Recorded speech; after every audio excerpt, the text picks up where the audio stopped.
Tudo bem com você? Eu espero que esteja. Eu sou o Fábio Costa e esse é mais um Vale a Pena aqui no canal do Observatório da TV no YouTube. E também esse e outros conteúdos que trazemos aqui no YouTube você pode conferir no nosso podcast. Eu sempre peço que você procure lá na sua plataforma digital de áudio preferida e que também, se não tiver feito isso ainda, se inscreva aqui no nosso canal e ative as notificações, assim você não perde nada. Nesta semana, na nossa série de rememorações de trajetórias de grandes nomes do nosso cenário artístico, a homenageada do Vale a Pena é a aniversariante do dia, que completa 69 anos de idade neste dia 27 de novembro.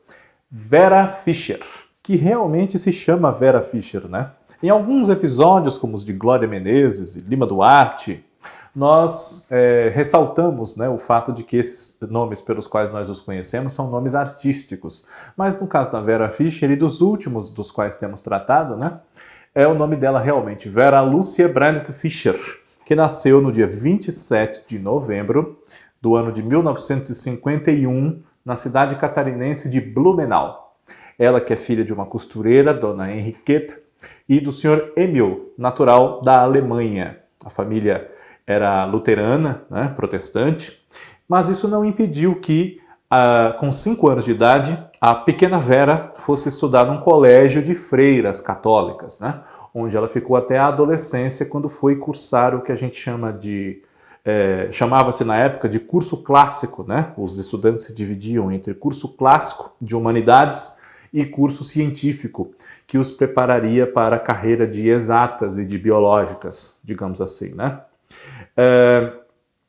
Como era uma jovem que teve sempre um incentivo muito grande à leitura, inclusive até de uma leitura que hoje pode ser muito contestada, né? O pai dela, segundo a própria Vera, era um nazista convicto e fez com que ela lesse, inclusive, o Minha Luta, de Adolf Hitler, né? Vera Fischer não sabia exatamente muito bem na adolescência que carreira gostaria de seguir profissionalmente, mas sabia que queria ser independente, ter a sua própria vida, né? E, embora tenha sido convidada, numa primeira ocasião, aos 16 anos, para participar de um concurso de Miss, né, a sua beleza já chamava muita atenção, ela só resolveu aceitar no ano seguinte, em 1969, quando ela tinha 17 anos de idade. Vera Fischer foi então consagrada em sequência, né? Miss Blumenau, Miss Santa Catarina e Miss Brasil do ano de 1969. Mas para eventuais viagens internacionais, participar do concurso de Miss Universo e tudo mais, o documento dela teve que ser adulterado ali para que ela tivesse a maioridade para viajar, né? Já que ela ainda não tinha atingido os 18 anos, né? Só recentemente os seus documentos voltaram à data correta, vamos dizer, né? Essa fama conquistada com o concurso de Miss Brasil fez com que Vera Fischer fosse muito requisitada pela imprensa, né, por revistas e também pelos programas de televisão, nos quais ela participava como figura convidada, entre eles os de Ronald Golias e o humorístico dos Trapalhões, e também o júri, inicialmente como figura eventual e depois como contratada, figura fixa do júri do programa do apresentador Flávio Cavalcante, né? Isso já no princípio dos anos 70. Sempre muito saudada pela sua grande beleza, que mesmo agora, né, com quase 70 anos de idade, permanece, né? Vera Fischer ainda é considerada, inclusive por fãs jovens, não apenas os que acompanharam toda a sua carreira, como uma artista brasileira muito bonita, e é mesmo, né? Vera Fischer, nos anos 70, depois dessas participações como jurada em programa de auditório e em alguns programas de humor, começou também a fazer cinema, antes de fazer televisão, né? E nessa fase em que ela ainda não atuava na televisão, em novelas, participou de filmes como A Superfêmea e Essa Gostosa Brincadeira 2, do que hoje a gente chama de pornô chanchadas, né? Não são filmes exatamente eróticos, mas são filmes picantes, com alguma nudez, às vezes nem tanta assim, só que para a época, é sempre interessante contextualizar, né? Para a época, eram filmes muito ousados e causavam certa celeuma, né? Deixavam aí os jovens ouriçados. Mas Em 1977, Vera Fischer, depois de participar de alguns filmes, né, ela ingressou na televisão, na novela Espelho Mágico, de Lauro César Muniz, na TV Globo. Já era a novela das 8. Muito conhecida como Miss Brasil, né? Vera Fischer, assim como todos os outros integrantes do elenco, Lima Duarte, Glória Menezes, Tarcísio Meira, Sérgio Brito, Ioná Magalhães, Juca de Oliveira, Sônia Braga, enfim, levava para a novela vivências dela mesma que ajudavam a compor a sua personagem, Diana Queiroz, que era uma atriz de pornochanchadas, que fazia sua primeira novela Coquetel de Amor e tentava com isso dar um novo rumo para a sua carreira artística, não é? Uma coisa parecida com a da própria Vera, embora o seu plano particular, né, na vida real, digamos assim, não fosse 100% esse ou exatamente esse, né? Depois, em 1978, Vera foi uma das protagonistas da novela de Dias Gomes, Sinal de Alerta, também na TV Globo, onde ela fez todas as novelas das quais participou nos últimos 43 anos, né? Além de minisséries e também programas unitários, como Você Decide, Quarta Nobre e outros, né? Vera, em Sinal de Alerta, foi a Sulamita, ou Sula, uma jovem muito bonita, noiva do empresário, né, do industrial Tião Borges, que era o papel do Paulo Gracindo, mas eles não conseguiam realizar esse casamento, primeiro porque a Sula tinha um problema qualquer, que tinha verdadeira ojeriza a ser tocada, contatos físicos com as pessoas, e também porque o Tião tinha que resolver a sua situação civil, já que ele não havia se desquitado oficialmente, se separado da sua esposa Thalita, uma jornalista que era a personagem da Ioná Magalhães, né? Depois disso, em 1979, um novo encontro com Lauro César Muniz, agora na novela Os Gigantes. Mais uma vez uma atração das 8 horas, o papel de Helena, que era noiva do Dr. Chico, papel do Francisco Coco, e tinha que conviver com a presença da verdadeira grande bem-amada do Chico, que era a Paloma, o papel da Dina Sfat, né? A protagonista da história. Em 1980, entre 80 e 81, Vera Fischer fez a protagonista de uma novela de Janete Claire, Coração Alado, ao lado de Débora Duarte, Tarcísio Meira, Jardel Filho, Araciba Labanian e Valmor Chagas, entre muitos outros, né? Além de Neila Torraca, que interpretava Leandro Serrano, cunhado da Vivian, a personagem da Vera, que acaba estuprando essa cunhada, numa cena muito marcante, muito polêmica na época, né? O Leandro não só estupra a Vivian, ele que era casado com a irmã dela, a Melissa, a Joana Fon, que fazia, né? Como também desse estupro advém uma gravidez que ela tem que enfrentar ao lado do par romântico dela, o Juca Pitanga, que era o Tarcísio, né? Um novo par da Vera com Tarcísio se formou ainda em 1981. Houve apenas uma novela de diferença entre Coração Alado e Brilhante, na qual eles se reencontraram agora como Luísa e Paulo César. Luísa, que era designer de joias, trabalhava nas Joias Neumann, e Paulo César, que era genro dos donos das Joias Neumann, Dona Chica, Fernanda Montenegro e Dr. Vitor, Mário Lago, né? Luísa era a mulher escolhida pela Dona Chica para se casar com o seu filho homossexual, o Inácio, que era o Denis Carvalho. Mas, por não se prestar a esse papel e considerar que o Inácio também tinha que ter direito de decidir sobre a própria vida, etc., né? Luísa conquista o ódio da Dona Chica também porque ela se envolve com o seu genro Paulo César, marido da filha da Chica, né? A Maria Isabel, que era a Renée de Vilbon. A abertura da novela Brilhante era embalada por uma música que foi composta especialmente por Tom Jobim, chamada também Luísa, como essa personagem. E na época houve uma certa celeuma, porque a letra da música fala dos cabelos de Vera Fischer, loiros, soltos, esvoaçantes, brilhantes, né? E a atriz apareceu na novela com um cabelo curto, enroladinho, frisado e escuro. Não tinha nada de loira, não tinha nada da Vera Fischer que nós conhecíamos, né? Isso causou um certo problema, mas Marília Carneiro, a figurinista da novela, arrumou uma solução, que foi um lenço no pescoço de Luísa, para desviar um pouco a atenção para aquele cabelo que chocou tanta gente. o lenço virou moda, né? O cabelo deu o que falar a novela inteira, mas o lenço virou moda, um lencinho no pescoço, né? Depois de Brilhante, Vera Fischer ficou ausente das novelas até muito perto do final dos anos 80. Ela só voltaria a fazer uma novela em 1987, né? No decorrer dos anos 80, ela teve empreitadas em teatro e cinema e se afastou um pouco da televisão, aparecia só eventualmente em especiais como A Quarta Nobre, que eu citei, não é?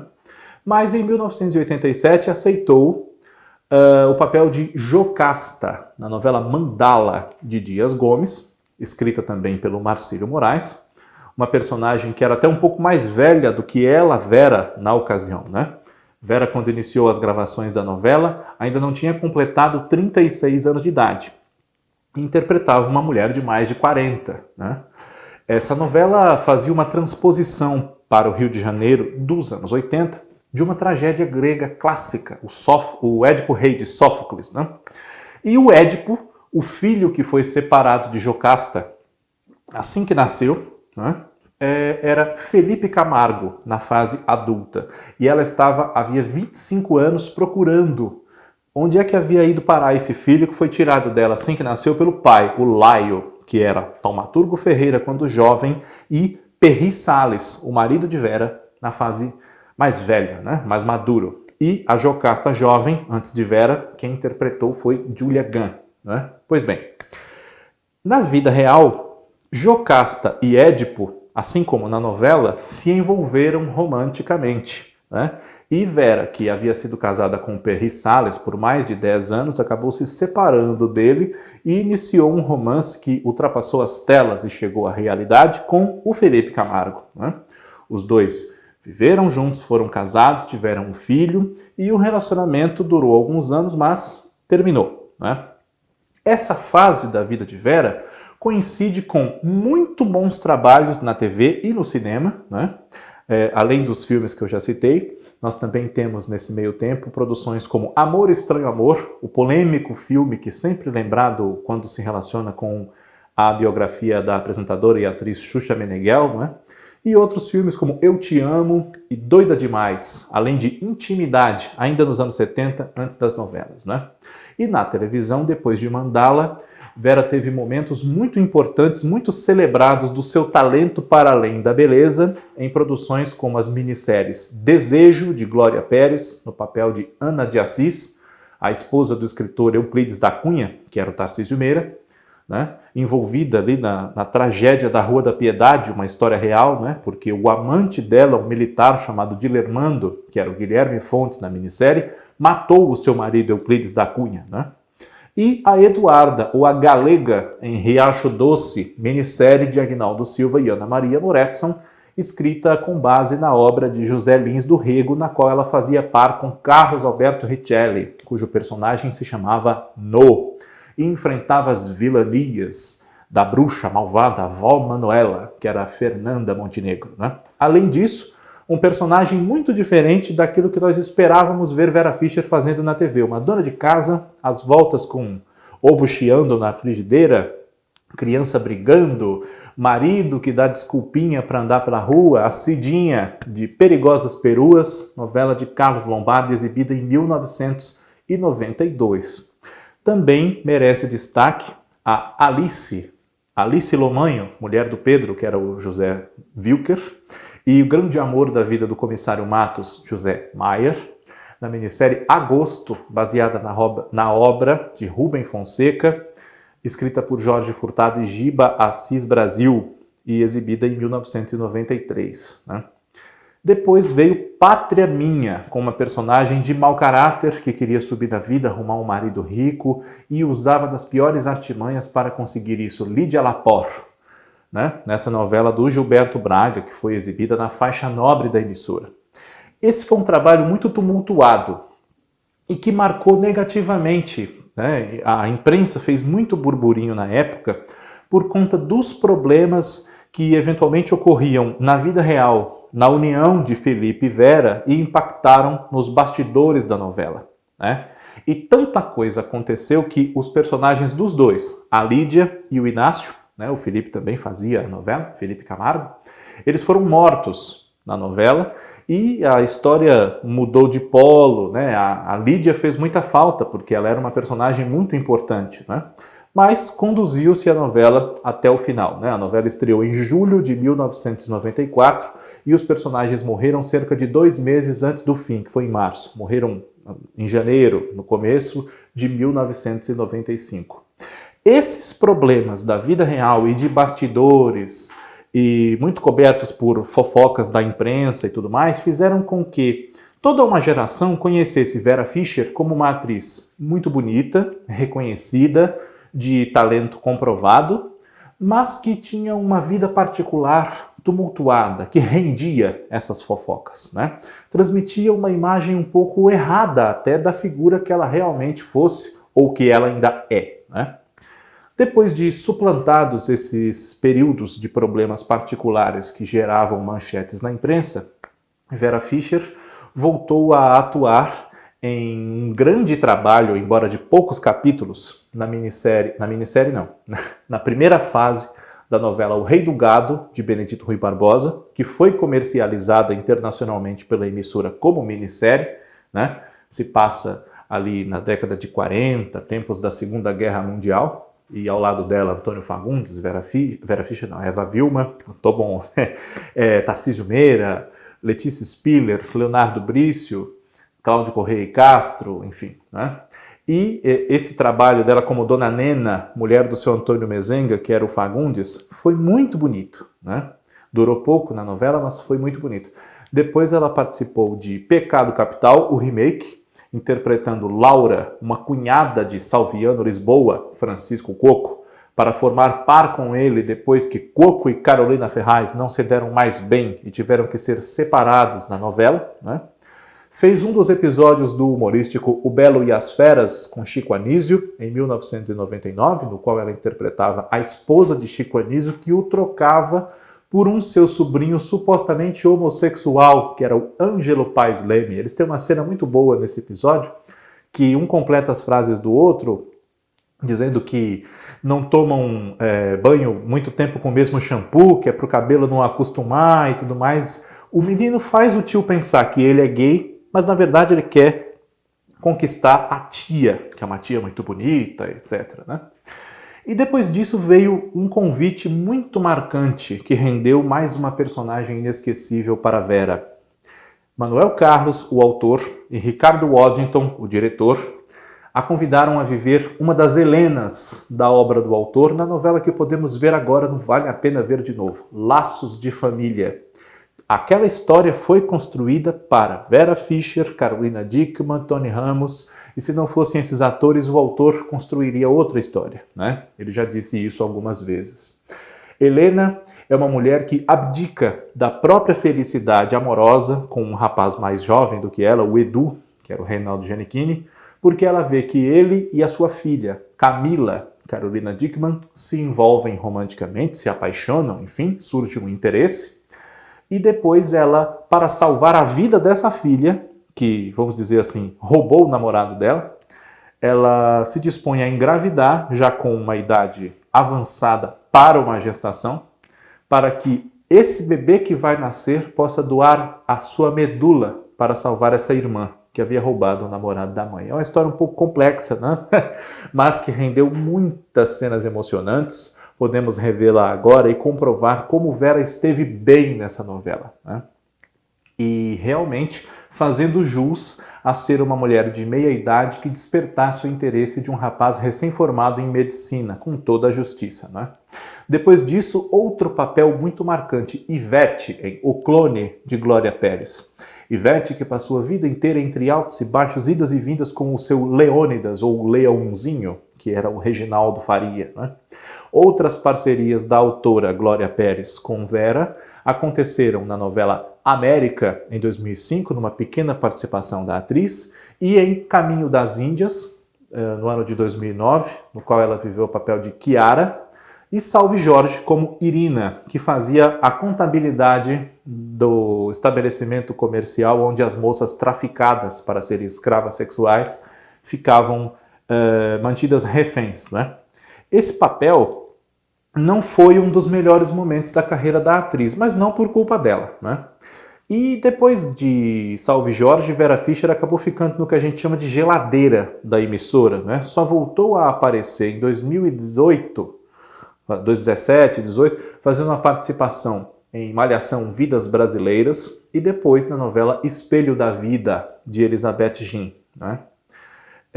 Mas nesse meio tempo, né, antes de Salve Jorge, por essa época, anos 2000 para 2010, ela também participou de Afinal, o que Querem as Mulheres, participou de Senhora do Destino, foi a Mrs. Robinson, né, e fez outros trabalhos que ajudaram a reforçar a sua posição de mulher bonita e atraente, já madura, que entrava nas novelas para movimentar certos enredos, participar de tramóias, enfim, né.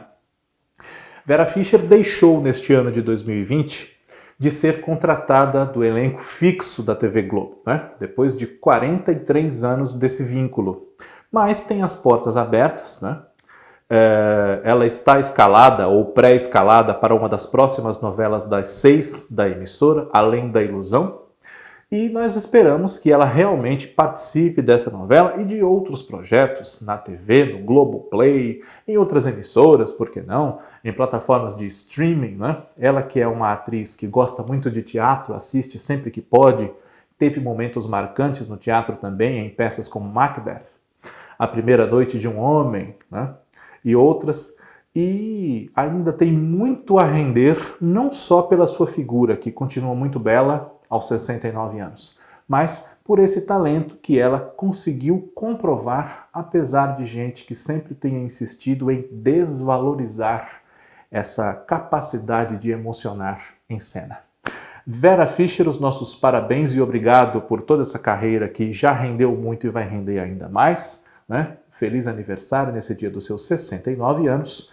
E o Vale a Pena volta na semana que vem com mais uma trajetória de alguém que nós gostamos muito de acompanhar nas artes. Até lá, um grande abraço. Tchau.